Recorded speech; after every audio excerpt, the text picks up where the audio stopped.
بسم الله الرحمن الرحيم بسم الله الرحمن الرحيم نحمده ونصلي على رسوله الكريم أما بعد فأعوذ بالله من الشيطان الرجيم بسم الله الرحمن الرحيم قل إن كنتم تحبون الله فاتبعوني يحببكم الله وقال تبارك وتعالى أفحسبتم أنما خلقناكم عبثا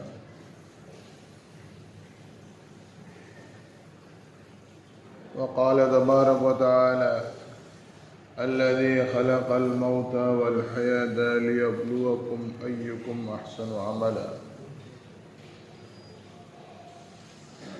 وقال النبي صلى الله عليه وسلم من رأى منكم منكرا فليغيره بيده فإن لم يستطع فبلسانه وإن لم يستطع فبقلبه وذلك أضعف الإيمان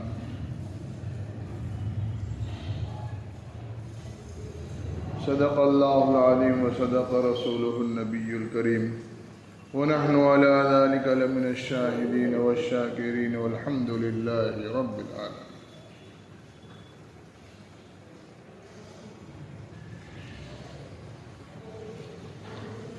मोहतरम भाइयों दोस्तों અને બુઝુર્ગો,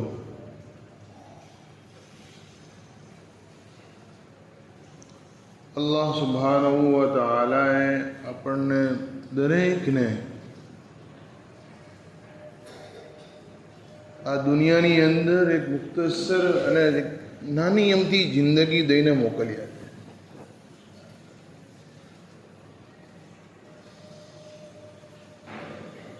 બની ઇસરાઈલ અને એની પહેલાની જે ઉમ્મતો હતી અલ્લાહ રબ્બુલ ઇઝ્ઝત એને મોટી જિંદગી આપી હતી. કોઈક 800 વર્ષ, કોઈક 900 વર્ષ, કોઈક 1000, 1500, 2000 વર્ષ. અમુક રિવાયતમાં આવે તો 2500-3000 વર્ષ સુધી જીવતા હતા માણસો.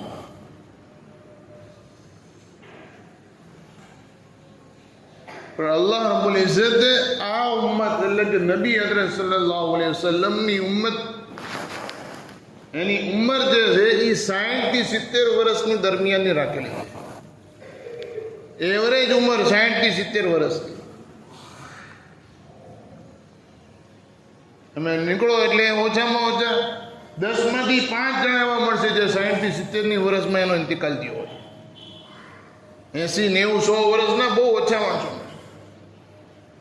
આ નાની એમથી જિંદગી અલ્લાહ રબ્બુલ ઇઝ્ઝત દુનિયાની આપણને શું કરવા આપી?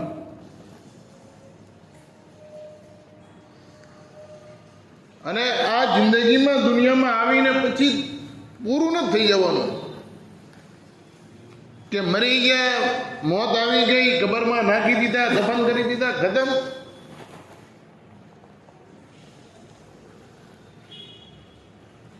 કે નહીં, દુનિયામાં માણસે જિંદગી જે જીવીએ કબરમાં દફન કરી દીધા. અલ્લાહ સુબ્હાનહુ વ તઆલા એની રૂહ સાથે કબરના મામલાત કરશે. આલમે બરઝખ જેને કહેવાય, કયામતના દિવસ આવવા સુધી કબરની અંદર મામલાત થશે. પછી કયામતમાં અલ્લાહ રબ્બુલ ઇઝ્ઝત પાછળ બીજી વખત આપણને પેદા કરશે, જીવતા કરશે. પહેલી વખત જે પેદા થયા કે મા બાપના નુતફાથી અલ્લાહ રબ્બુલ ઇઝ્ઝતે માના પેટની અંદર બચ્ચાને બનાવ્યો, નાનામાંથી મોટો કર્યો. બીજી વખત અલ્લાહ રબ્બુલ ઇઝ્ઝત જે બનાવશે એ માણસ કબરની અંદર હોય કે એની રાખ અને એની રખિયા જે છે એ હવામાં, જંગલોમાં, એના હાડકા નદી અને દરિયાના પાણીમાં નાખી દેવામાં આવે. અલ્લાહ રબ્બુલ ઇઝ્ઝત એ દરેક જગ્યાથી એની એક એક કણ ભેગી કરીને અલ્લાહ રબ્બુલ ઇઝ્ઝત એને પાછો આખો બનાવશે. નાનામાંથી મોટો નહીં થાય, અલ્લાહ એને મોટો ને મોટો જ બનાવશે. ત્યાં સુધી એની રૂહ સાથે મામલા થશે. પછી મેદાને હશરમાં અલ્લાહ રબ્બુલ ઇઝ્ઝત દરેક વ્યક્તિને ભેગા કરશે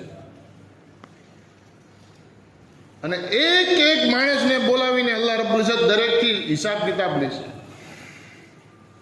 જેમ આપણે હિસાબ કરીએ છીએ ને બધાથી, ઘરમાં ઘરવાળીથી હિસાબ કરીએ, છોકરાઓથી હિસાબ કરીએ, દુકાનમાં દરેક ગ્રાહકથી. કે માણસ એવું નથી કરતો કે આખો દિવસ ધંધો કરી લીધો, રાત્રે જે કાંઈ થયું બધાને ડિવાઈડ કરી દીધું, ભાઈ દરેક ગ્રાહકે 50-50 રૂપિયા આપી દેવા. દરેકથી અલગ અલગ હિસાબ. જેણે જેટલો સામાન લીધો છે, જેણે જેટલું વાપર્યું છે, એનો એટલો હિસાબ દે ને એના પૈસા ચૂકવવાના. અલ્લાહ સુબ્હાનહુ વ તઆલા દરેક બંદાથી હિસાબ લે છે, ઇન્ડિવિજ્યુઅલ, અલગ અલગ. કેટલી નેમતોનો ઇસ્તેમાલ કર્યો, કેટલી નેમતો વાપરી. અને દુનિયામાં તમે આટલા વર્ષ રહ્યા છો, હવે એટલા વર્ષની અંદર તમે કેટલી નમાઝ પડી, કેટલું કુરાન પડ્યા, કેટલું તમે તસ્બીહ પડી, તમે લોકોની સાથે કેવો વ્યવહાર કર્યો. આ દરેક વસ્તુનો સવાલ અલ્લાહ રબ્બુલ ઇઝ્ઝત દરેકને પોતાની જાતને એતબાતી કરશે.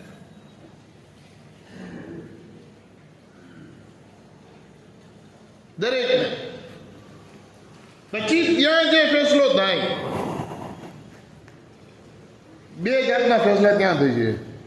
પહેલો ફેસલો તો ઈમાનનો થશે, અને જેમાં જેને જન્નત મળશે જન્નતમાં હંમેશા, અને જેને જહન્નમ મળશે હંમેશા જહન્નમમાં, પછી જન્નતમાં નહીં જાય. બીજો ફેસલો જે થશે એ ઈમાનવાળાનો થશે, પણ જેણે દુનિયાની અંદર અલ્લાહની નાફરમાની કરી, નબી હઝરત મુહમ્મદ સલ્લલ્લાહુ અલૈહિ વસલ્લમની નાફરમાની કરી, અલ્લાહની મખલૂકને, અલ્લાહના બંદાઓને તકલીફ પહોંચાડી, એના આ કાળા કરતૂતનો અલ્લાહ રબ્બુલ ઇઝ્ઝત એની સજાનો ફેસલો કરશે કે આને 25 વર્ષ જહન્નમમાં નાખી દો, અને 50 વર્ષ નાખી દો, આને જહન્નમમાં પહેલા સ્ટેપ ઉપર રાખો, આને જહન્નમના છેલ્લા સ્ટેપ ઉપર મોકલી દો.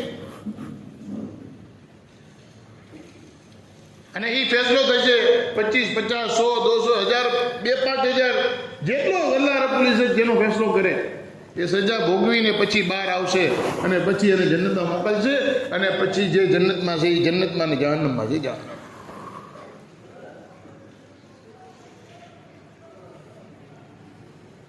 જિંદગી અલ્લાહ રબ્બુલ ઇઝ્ઝતે એમને નથી આપી. કુરાનમાં અલ્લાહ સુબ્હાનહુ વ તઆલા આપણને એવું કહે છે, અફા હસીબતુમ અન્નમા ખલકનાકુમ અબદા, કે દુનિયાવાળા બધા એવું વિચારે છે અમે દરેકને એમને બેકાર પેદા કરી દીધા, અમે તમને પૂછ્યું જ નહીં.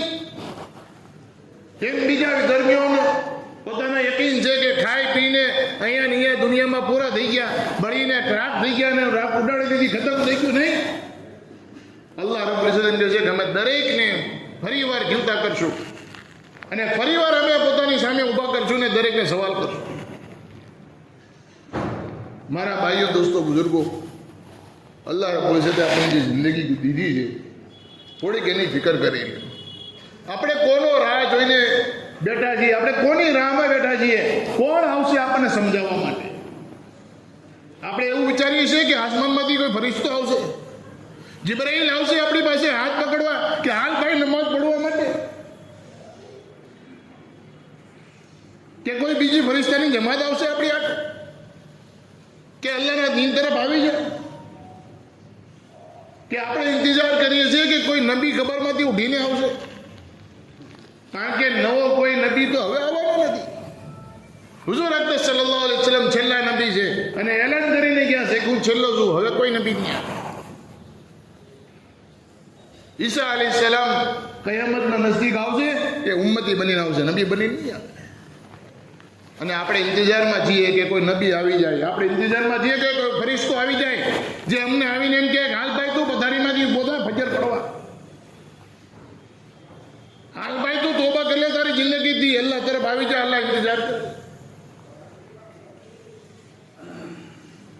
કોઈ ફરિશ્તો નથી આવવાનો, કોઈ નબી નથી આવવાનો.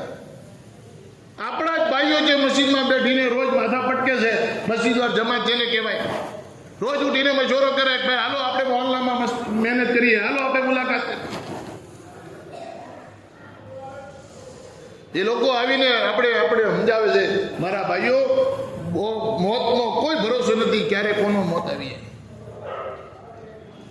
અલ્લાહ વાસ્તે દરેક સાથીઓની દરખાસ્ત છે કે મસ્જિદોને આબાદ કરો, અલ્લાહના ઘરને આબાદ કરો, નમાઝની પાબંદી કરો. આજ આપણો હાલ એવો બની ગયો છે કે જુમ્મામાં મસ્જિદમાં જગ્યા નથી મળતી. ભાવનગરની અંદર 70 મસ્જિદો છે, 70 મસ્જિદો શહેરમાં. 5-10 મસ્જિદ સિવાય કોઈ મસ્જિદ એવી નથી જેમાં જુમ્મામાં જગ્યા મળે. લેટ આવો ને બહાર નમાઝ પઢવી પડે. અને એક દિવસે અસરની નમાઝની અંદર મસ્જિદમાં તમે આરામથી આડા પડી નમાઝ પડી લ્યો તો પડી જાય.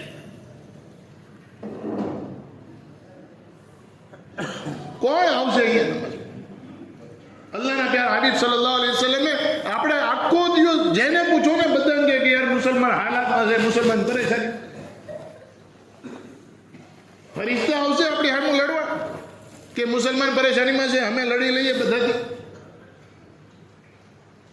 અલ્લાહના નબી અલૈહિસ્સલાતુ વસ્સલામે કીધું કે નમાઝની પાબંદી કરો તો નમાઝની પાબંદીના હિસાબે અલ્લાહ તમારી હિફાજત કરશે.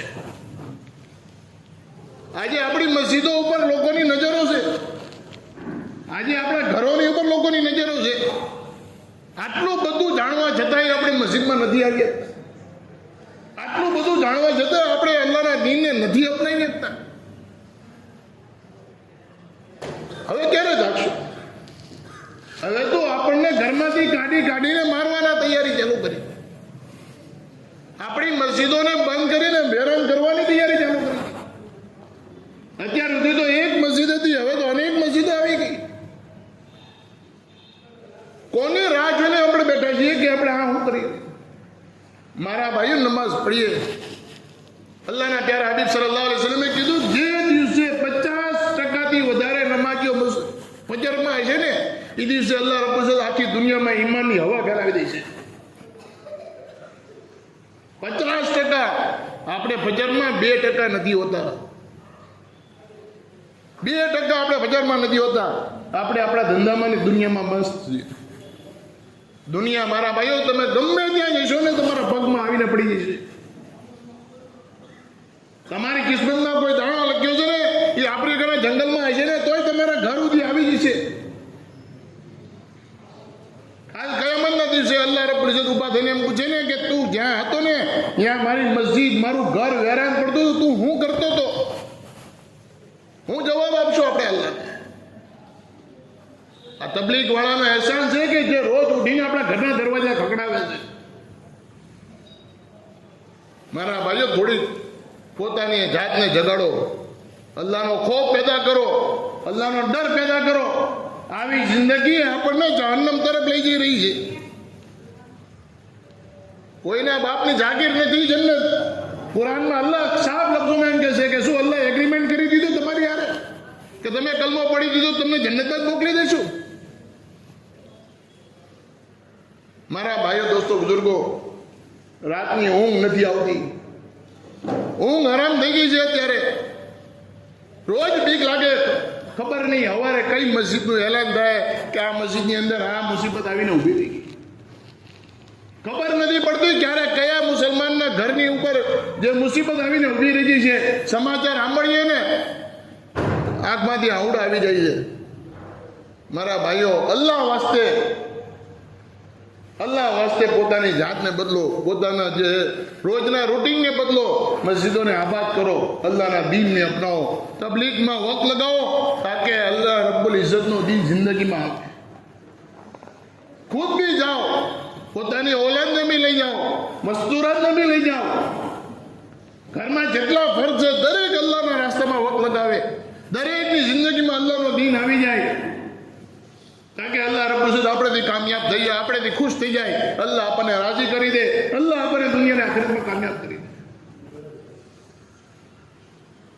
આ બધી બેફિકરી અને દુનિયાની મોહબ્બત મારા ભાઈઓ, દોસ્તો, બુઝુર્ગો જહન્નમની તરફ આપણને લઈ જઈ રહી છે. એટલે દરેક સાથીઓની દરખાસ્ત છે કે જે જિંદગી ગઈ અલ્લાહની નાફરમાની હારે, અલ્લાહથી દરેક સાથી માફી માંગે.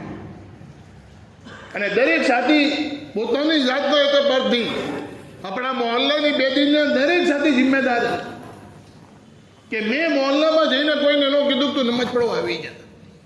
દરેક અલ્લાહ પાસે માફી માંગે કે અલ્લાહ મારી ભૂલ થઈ ગઈ, અને આગળ એક નવો ઈરાદો નવા અઝાઈમ સાથે ઉભા થાય કે ઇન્શાઅલ્લાહ અમારી વસ્તીમાં 100% નમાજી અમે પેદા કરશું. મર્દ જે છે એ મસ્જિદમાં નમાજ પડે પાબંદીની હારે, અમારી દીકરીઓને બૈરાઓ અમારા ઘરોમાં 100% પાબંદીની હારે નમાજ પડે. અલ્લાહનો દીન જિંદા કરો. જો અલ્લાહનો દીન હકીકતની હાથે આપણી જિંદગીમાં છે ને, અલ્લાહ રબ્બુલ ઇઝ્ઝતે કુરાનમાં વાદો કરેલો છે કે અમે મુસલમાનોને સૌથી આગળ એને રહેબર બનાવશું, અમે મુસલમાનના હાથમાં દુનિયાની ભાગદોડ સોંપી દઈશું. અલ્લાહનો વાદો છે, અને અલ્લાહ વાદા ખિલાફી નથી કરતા. અલ્લાહ વાદા ખિલાફી નથી કરતા. મારા ભાઈઓ દોસ્તો બુઝુર્ગો, ઉર્દુમાં ઘણી વાત કરી, ઘણા બયાન ઉર્દુમાં થઈ ગયા. શાયદ મને એવું લાગે છે કે આપણે ગુજરાતના છીએ, ઉર્દુ સમજમાં નથી આવતું. અને અલ્લાહની સુન્નત છે, અલ્લાહ રબ્બુલ ઇઝ્ઝતે દરેક નબીને પોતાની લોકલ ભાષામાં મોકલી. એટલે 2 રકાત નમાઝ પડીને અલ્લાહ દુઆ કરીને આજે ગુજરાતીમાં આપ લોકોની સાથે અલ્લાહને એના નબીના દર્દની અને ફિકરની વાત મૂકી કે કાંઈક અલ્લાહ આપણને સમજાવી દે અને અલ્લાહનો દીન આપણી જિંદગીમાં આવી જાય. મારા ભાઈઓ દોસ્તો બુઝુર્ગો, આ જ ફિકર લઈને રોજ મસ્જિદમાં આપણા સાથીઓ બેઠે છે, આપણા માણસો બેઠે છે. એ જ આપણા ભાઈઓ છે, એને બી ઘર બહાર છે, બધું છે. એ રોજ ઉઠીને મહેનત કરે છે, રોજ ઉઠીને ફિકર કરે છે કે આપણી બસ્તીમાં અલ્લાહનો દીન જિંદા થઈ જાય, અલ્લાહના અહેકામ આપણી બસ્તીમાં આવી જાય. અલ્લાહ રબ્બુલ ઇઝ્ઝતે આ જ મહેનતના લીધે આપણી પાસે અવારનવાર અલ્લાહ રબ્બુલ ઇઝ્ઝત આપણને મોકા આપે, આપણને અવારનવાર પ્રસંગ આપે કે હાલો આ પ્રસંગ છે, આ મોકો છે, આ તારીખ છે, તમે તમારા ઈમાનને તાજો કરી નાખો, તમે તમારા અમાલને તાજા કરી નાખો. એ જ ફિકર અને એની જ એક લગડી અલ્લાહ રબ્બુલ ઇઝ્ઝતે આપણને આપી કે આપણા આખા ભાવનગર જિલ્લાનો ઇજ્તિમો આવતા મહિનાની 26, 27, 28 તારીખે તળાજામાં રાખેલો. અને એની ફિકર, એની મહેનત ઉપર કે આપણી બસ્તીમાં 100% મહેનત થઈ જાય, દરેક મુસલમાન મર્દ ઇજ્તિમામાં આવવાવાળો બને, અને દરેક ઓરત જે છે પોતાના ઘરોમાં રહીને ઇજ્તિમાની કામયાબી માટે દુઆ કરતી થઈ જાય. એની ફિકર લઈને કાલે ઈશાની નમાઝ બાદ મદીના મસ્જિદમાં એક જોડ રાખવામાં આવેલો. દરેક સાથીઓથી ગુજારિશ છે કે જોડમાં જરૂર શિરક થાય, અને આવનાર ઇજ્તિમાની અંદર આપણી મસ્જિદોથી જમાતો બનશે, જિલ્લાની 4 મહિનાની મસ્તુરાતના અદબાથી જમાતો બનશે. દરેક સાથીઓથી ગુજારિશ છે કે દુનિયા બહુ કમાઈ લીધી, દુનિયા પાછળ ઘણી જિંદગી આપણે લગાડી દીધી. કોઈ 40 વર્ષના છે, 40 વર્ષ હવે દુનિયામાં લગાડી દીધા, કાંઈ મળતું નથી. 40 વર્ષ દુનિયામાં મહેનત કરીને પછી એક ચોકટું ઊભું કરે ને તો એના પર જો નીકળી જાય કે 40 વર્ષની પૂંજી એક ચોકટામાં પૂરી થઈ ગઈ. અને એ બનાવ્યા પછી મોત આવી જાય તો એમાંથી એક ઈંટનો કટકો હારે નથી આવતો. ઓલાદ એમ કે આને બહાર અહીંથી બહાર કાઢો, કબ્રસ્તાનમાં દફન કરી દે. મારા ભાઈઓ, એ 4 મહિના અલ્લાહના રસ્તામાં દેવાના છે. ખબર નહીં અલ્લાહ રબ્બુલ ઇઝ્ઝતને કયો ટાઈમ, કઈ ઘડી આપણી પસંદ આવી જાય, અને એની બરકતે અલ્લાહ રબ્બુલ ઇઝ્ઝત આપણી દુનિયાને આખિરત બનાવી દે, આપણા ઘરના લોકોની દુનિયાને આખિરત બનાવી દે. ભાઈ, એટલે દરેક સાથીઓથી ગુજારિશ છે કે દરેક સાથી મહેનત કરે, કોશિશ કરે, અને પોતાની દુનિયાને આખિરત બનાવવાની ફિકર કરે. કરશું ઇન્શાઅલ્લાહ. અલ્લાહ અમલી તૌફીક કરે.